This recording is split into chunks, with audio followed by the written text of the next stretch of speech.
My brother demanded I pay for his honeymoon as my gift. When I refused, he uninvited me. Don't bother showing up. So I didn't. Neither did the catering company I owned. 300 guests, no food. His in-laws blamed him for the disaster. His wife filed for annulment. The wedding planner called me 17 times in 4 hours. I watched every call light up my phone, watched her name, Sandra Whitmore, Whitmore Elite Events, flash across the screen again and again while I sat on my back porch, drinking a beer, watching the sunset paint the sky, the exact shade of orange I would have used for the creme brulee. The creme brulee that 300 guests weren't eating right now. By the 6th call, she stopped leaving voicemails. By the 12th, she started texting. By the 17th, the texts had devolved from professional panic to something closer to a hostage negotiation. Please, I'm begging you, there has to be something we can do. The grandmother just fainted. We called an ambulance. Derek, I know what happened between you and Ryan, but these guests didn't do anything wrong. That last one almost got me. Almost. Then I remembered what my brother said the last time we spoke. The exact words, the exact tone, the way he'd looked at me like I was something stuck to the bottom of his shoe. You're pathetic. I always knew you'd turn into this. Lose my number. So I finished my beer, turned off my phone, and let the most expensive wedding in county history burn to the ground. My name is Derek Okafor, 34 years old, owner and head chef of Okafor Catering, the largest wedding catering company in 3 counties, 15 full-time employees, a 4,000 square foot commercial kitchen, exclusive contracts with 4 premium venues, a 2-year waitlist for peak season bookings. I built every inch of it myself. That's not a figure of speech. I literally built the prep tables in my first kitchen with lumber from Home Depot because I couldn't afford real ones. Slept in my food truck for 8 months because rent was a luxury I couldn't swing. Worked 18-hour days, 7 days a week for 3 years straight before I could afford to hire my first employee. I started this business at 23 with a beat-up 1998 Chevy P30 step van, 3 maxed-out credit cards, and a recipe for jerk chicken that my grandmother brought over from Kingston in 1962. No investors, no family money, no safety net, just me, a dream, and the kind of stubborn that doctors probably have a clinical term for. My family watched the whole thing happen from a distance with commentary. You're wasting your potential, Dad said when I dropped out of college to pursue cooking. A degree in business, that's security, that's a future. This food thing is a hobby. What happens when it fails? Mom asked every Thanksgiving for 5 years straight. What's your backup plan? You can't live in a truck forever, Derek. They never offered to help, never invested a dollar, never even showed up to taste the food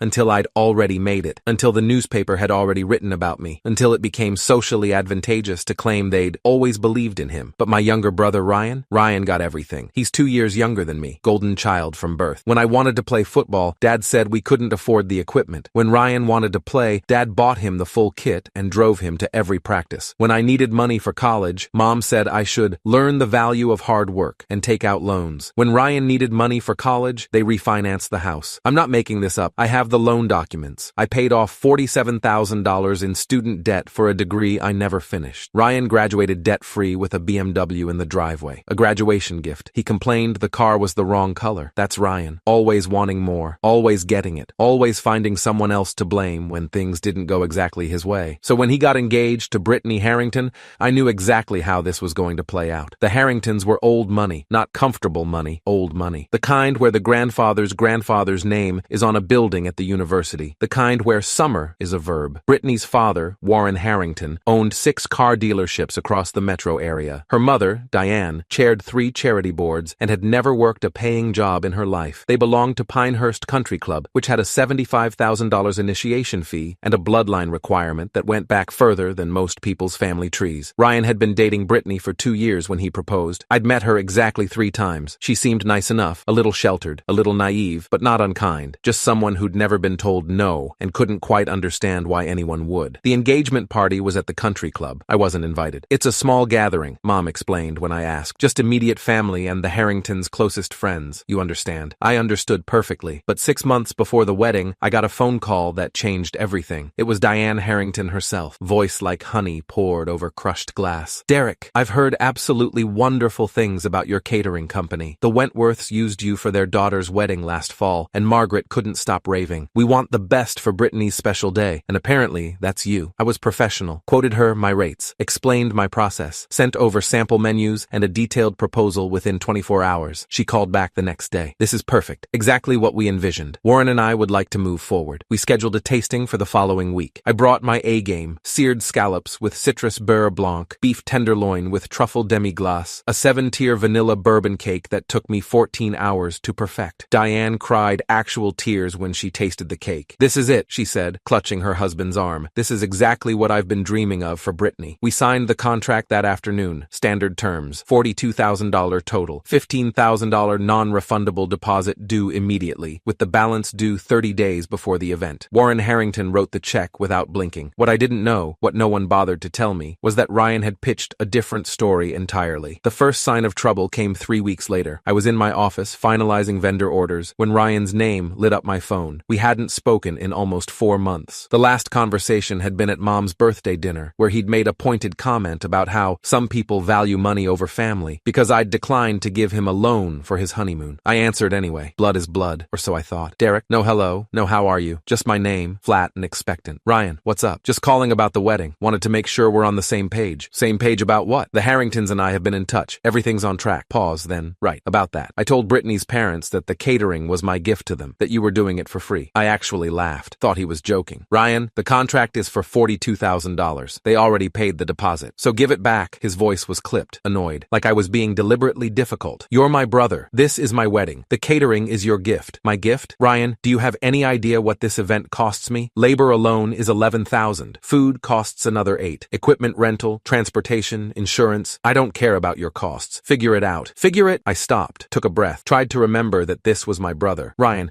I can't work for free. I have employees to pay. This is my business. And I'm your family. Family helps family. When have you ever helped me?" Silence. Heavy. Loaded. "You know what your problem is, Derek? You've always been jealous of me. Always. And now that I'm finally getting something good, something I actually deserve, you can't stand it." "I'm not jealous, Ryan. I'm just not going to give you $40,000 because you decided to lie to your in-laws. It's not a lie. It's a gift. Brothers do that. Not this brother." He hung up. Within 2 hours, the family machine kicked into gear. Mom called first. "Derek, I just got off the phone with Ryan. He's very upset. Did he tell you what he asked me to do?" "He said you're refusing to cater his wedding." "I'm refusing to cater it for free. There's a difference." "Derek," her voice dropped into that disappointed register I knew so well. "This is your brother's special day, the most important day of his life, and you're really going to let money come between you?" "Mom, it's $42,000. It's food. You make food all the time. What's one more event?" I gripped the phone so hard my knuckles went white. "One more event is 300 guests, 20 staff members working 12-hour shifts, and enough product to fill 2 refrigerated trucks. It's not a backyard barbecue. You're being dramatic. Your father and I are very disappointed." Dad called the next morning. Same script, different performer. "What's this I hear about you and Ryan? Did you hear the part where he wants me to work for free? I heard the part where you're embarrassing this family in front of the Harringtons. Do you know how hard your brother worked to get in with them? And now you're going to ruin it over what? Pride?" "It's not pride, Dad. It's business. I have payroll. I have vendors. I can't just—" "You've always had a chip on your shoulder, Derek. Always thought the world owed you something. Maybe if you'd finished your degree." I hung up. Over the next 3 weeks, I received calls from 6 aunts, 4 uncles, my grandmother, 2 of Ryan's college friends, and a cousin I hadn't spoken to since we were teenagers, all delivering the same message. I was selfish, greedy, vindictive. Uncle Emmanuel called at 11 p.m. on a Thursday. "Derek, your father is worried about you. He thinks you might have some mental issues. This obsession with money, it's not healthy." My grandmother, 87 years old, the woman who taught me to cook, whose jerk chicken recipe built my entire career, called to tell me she was ashamed. "Family is everything, Derek. Without family, you have nothing. Is this really the man I raised?" I tried explaining, every time. Tried to lay out the math, the logistics, the sheer impossibility of what they were asking. Nobody cared, because in my family, Ryan's comfort mattered more than my survival. Always had, always would. I made one final attempt, called Ryan directly, swallowed every ounce of pride I had left. "I'll do it at cost. $22,000. Not a dollar of profit. That's a 50% discount. Final offer." Silence. Then, "You're unbelievable. Your own brother's wedding, and you're still trying to squeeze money out of it." "Ryan, cost means I don't make anything. I'm offering to work for free, just covering what I have to pay other people. Not good enough. Then what do you want?" "I want you to stop being a selfish piece of shit for once in your life. I want you to care about something other than yourself. But I guess that's too much to ask from someone like you, someone like me. The brother who built something from nothing while he was handed everything. The brother who worked himself to exhaustion while he complained about the color of his free BMW. Someone like me. Ryan, save it. If you can't support me on the most important day of my life, then don't bother showing up. You're uninvited, and don't contact me again." The line went dead, and something in me went cold. I waited 72 hours. 3 days of sitting with what had happened. 3 days of replaying every conversation, every accusation, every moment where I'd been painted as the villain for refusing to be exploited. Then I called my lawyer, Marcus Pemberton, Pemberton Legal Group, 17 years specializing in contract law. He'd handled my corporate formation, my vendor agreements, my liability insurance. assurance. He knew my business inside and out. Marcus, I need your opinion on something. He listened as I explained the situation. The contract, the deposit, the family pressure, the uninvitation. When I finished, he was quiet for a moment. So, your brother signed the original inquiry form that led to this contract? Yes. The Harringtons paid the deposit, but Ryan was the one who initially reached out. And now he's uninvited you from the wedding and told you to lose his number. His exact words. In writing? I have the texts. More silence. Then, Derek, you have options here. Let me pull the contract and call you back in an hour. True to his word, Marcus called back in 53 minutes. Okay, here's where we are. Your contract is with Brittany and Warren Harrington. They're the paying parties. Ryan isn't technically on the contract, but his initial communication, requesting services on their behalf, could establish him as their agent for purposes of this agreement. Meaning his directive to not show up, combined with his hostile communications, could reasonably be interpreted as a termination of services by the contracting party. Could be. Would need a judge to rule on it. But here's the thing. Your contract has a standard termination clause. Either party can terminate with written notice. If you terminate, you're required to return the deposit minus reasonable expenses incurred to date. I'd already spent about $4,000 on initial vendor deposits and menu development. That left $11,000. What about the Harringtons? They didn't do anything wrong. You're not obligated to terminate, but you're also not obligated to work in a hostile environment. If you're genuinely concerned about your ability to perform professionally given the circumstances, Marcus, my brother told me to lose his number. I'm not sure I can be around him right now without, I trailed off. Without what? Without something happening that would be bad for everyone. Marcus sighed. Then I'd recommend a clean termination. Return most of the deposit. Document your reasoning. Be professional. What the family does with that information is their business. I drafted the letter that night. Formal, detailed, devastating. Dear Mr. and Mrs. Harrington, it is with sincere regret that I must inform you of Okafor Catering's withdrawal from the catering contract for the wedding of Ryan Okafor and Brittany Harrington,